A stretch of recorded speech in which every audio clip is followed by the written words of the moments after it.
All right, Krystal, what's on your radar?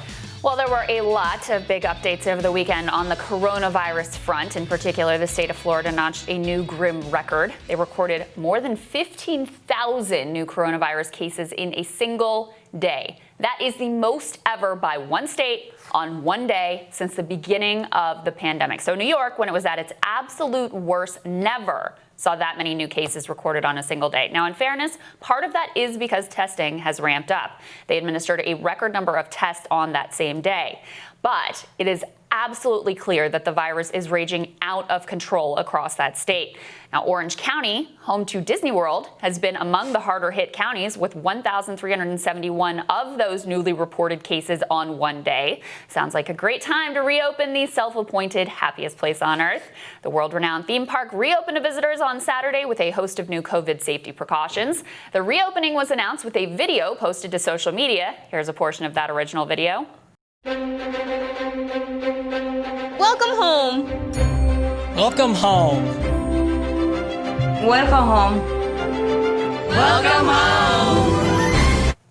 Wow, looks terrifying. And here's what the internet did to that.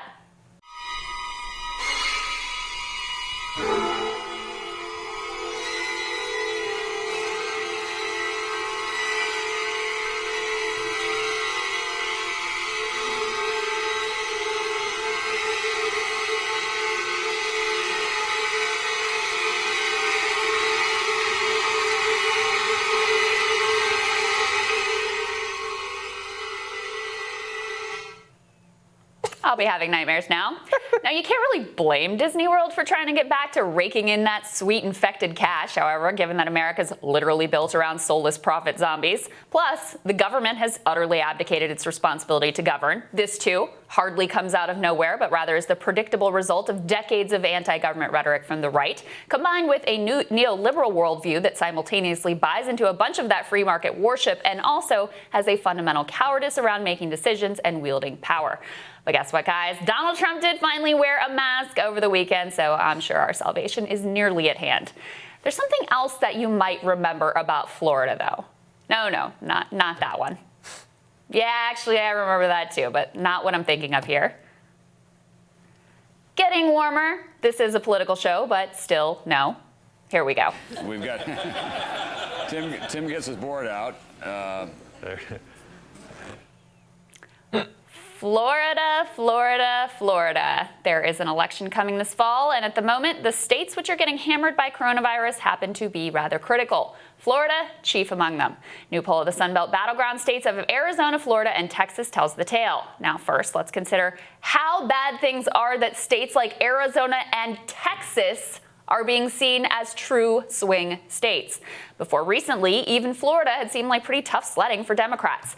Today, however, according to a new CBS YouGov poll, Joe Biden enjoys a 6-point advantage in the Sunshine State. Now, that is consistent with the 5-point edge that Biden has in the Real Clear Politics average of all Florida polls. Meanwhile, in the same poll, Arizona is tied, and in Texas, Trump has a narrow 1-point edge. Let me repeat that for you. Texas is a jump ball. Now, the thing that was so interesting about this poll, though, isn't actually the top line numbers so much as what an extraordinarily clear picture it paints. Voters who are concerned about coronavirus are backing Joe Biden, and a lot of voters are concerned about coronavirus. For all of Trump's flailing around about statues and Antifa and the radical left, voters are not in a culture war kind of mood. They are in a, am I going to be able to not die and get back to some sort of normal life mood? Check out this graphic. It is just so incredibly crystal clear. The more concerned you are about COVID, the more likely you are to back Joe. It's just that simple. Now, some of this definitely reflects a partisan view of coronavirus, but the trend extends to independents as well. What's more, 77% of Florida voters said coronavirus was either a crisis or a very serious problem. 2/3 believe the state opened too quickly, and 68% say that the reason Florida reopened too quickly was because of pressure from the Trump administration. Now, you are probably not surprised by any of this because you are not a complete idiot. None of this is complicated whatsoever.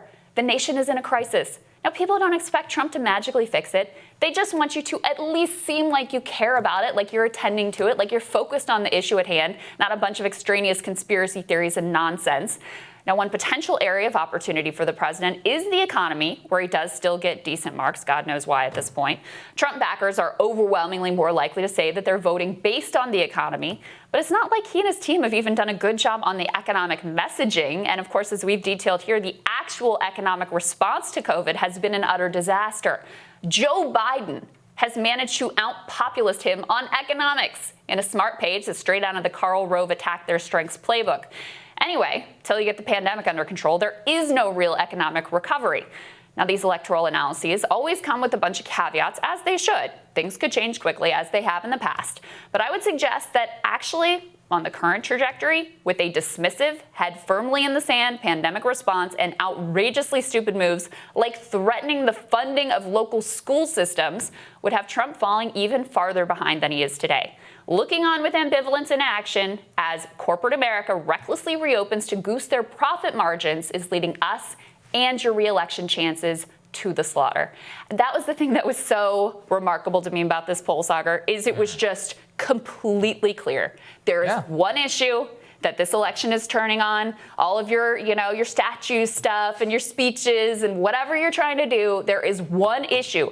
Deal with that issue, and you may see your election chances turn around. Yeah, I have said that here from the beginning. I think it's mystifying. I don't know why I don't know why they can't read a poll or listen or get their act together. The most damning part of this is Andrew Cuomo basically condemned old people to death with his nursing home order in New York City, or in New York State, has suffered no political price because all he did was appear competent while addressing coronavirus. The bar was low. All you really have to do is... Yeah, I mean, he had the worst outbreak in the state and worst number of deaths. I still think even to this point, and that just goes to show you, even with the Florida case numbers where they are, the deaths are not even close to what they were coming out of New York City and New York State, precisely because of some of the lessons that have been learned there. But yeah, it's simple. I mean, if you have a good message on the coronavirus, and if you appear as if you're taking it seriously, as if you're not pushing to reopen, as if your only goal is not to mitigate, but to actually contain and actually deal with it, then voters will trust you, even if you do a bad job. Yeah. That's the amazing thing. And yet, all of the messaging has just been like, no, we need to reopen the economy, then we need to reopen schools, and all of that. Well, look how it worked out. I mean, in Texas right now, things are not doing so well right now for Governor Abbott there, after his decision in order to open the state a couple of months ago. And the reason why, overwhelmingly, is people blame him for the state of coronavirus because they allowed bars to open and many of those other things. That's largely what they say is what caused this huge number of infections amongst younger people who weren't wearing masks and who were going out and kind of acting as if everything had been over. And I understand that impulse. I don't blame them necessarily. It's up to the leaders in order to decide what is and what isn't, whether you can open or not. And it's just over and over again, they have not projected that they take this seriously. Same on the economy. I mean, they're trying to do a $1 trillion cap, maybe do another economic stimulus payment. From what I heard and what I've seen in open source reporting, it looks like it's going to be targeted to people who make $40,000 or less a year. But the IRS only has tax information for the previous year. Right? So what if you were making $42,000 last year, which is not a lot of money in most places in the country. Right. And then now you have $0. So what? You just get screwed? Pretty Doesn't much. make a lot of sense. And how do you even administer that? I mean, there's a lot of questions around that. But no, remember at the beginning of this crisis, like first he ignored it. And then there was a moment where they're like, okay, we're going to take this seriously. And actually his approval rating started to tick up, right? When you were having the coronavirus briefings, even though he'd go out there and he was ridiculous, like he should have just passed the ball off to the public health officials. He didn't really need to say much. I mean, he didn't handle it particularly well, but at least people saw him out front doing something. Like the bar was so low, and he has done everything he can to sort of undermine faith in him and his government response. One of the interesting numbers in this poll across all three states, and this I was a little bit surprised by, is that people felt that their states had reopened too quickly, overwhelmingly, and they felt overwhelmingly by 2/3, somewhere like 65, 68%, that the reason they had reopened too quickly was because of Trump. So even the state level response, when they're not happy with it, is being blamed, and I think rightfully so in a lot of cases, on the president. So they are fully laying the blame for the fact that this thing is completely out of control at his feet. And Texas, we were talking, I want to get more of your thoughts. We were sort of talking offline about this. Like the fact that Joe Biden is basically tied with Trump in Texas is crazy and completely avoidable. So John Cornyn, who is also up for re-election right now, new poll just came out that has him up by like 20 points. I mean, it's not even close, right? That is what a normal Republican performance in Texas looks like. So the fact that Donald Trump has a fight on his hands in Texas tells you just how out of control it's two things. It's the suburban population, which of course is exploding. But yeah, suburban voters are largely not, I mean, they're not going to vote on the economy because most of them are economically secure. So they're going to vote on coronavirus and the ability to live their lives in a normal fashion as soon as possible. That is something that Trump has not delivered on and doesn't appear to actually, they do not align on the most central issue, which comes in this election. So it's both, you have more liberal voters, more liberal-minded voters generally that are exploding in the suburbs, and then you're not delivering on the one issue which is most important to them and to the people who might give you a chance who are generally more socially conservative. So I think that it's just the culmination of a bunch of trends, but it all comes down to coronavirus for me. Yeah. And that's how it will come down to in every single state. His political fortunes are tied to that caseload. I am absolutely certain of that. I've been certain of it since February, which is whenever we were like, hey, take this stuff more seriously. Right. Nobody would listen. And you know what? It has been a massive disaster. The single biggest threat to his presidency. And they're treating it as if it's like the Mueller investigation where you can just like attack it and go after it and partisan. You know what I mean? It's not like that. It's not the same thing. It's actually like it's a science-based thing. And if they had an actual strategy to mitigate and control and all of it, or at least appear in control, they don't even have to work. Then, they could have won. But on this, I think they're sunk. Well, and here's the thing, and this is the point that I made there at the end, is a lot of the caveats are like, well, it's early and things could shift. Mm-hmm. Sure.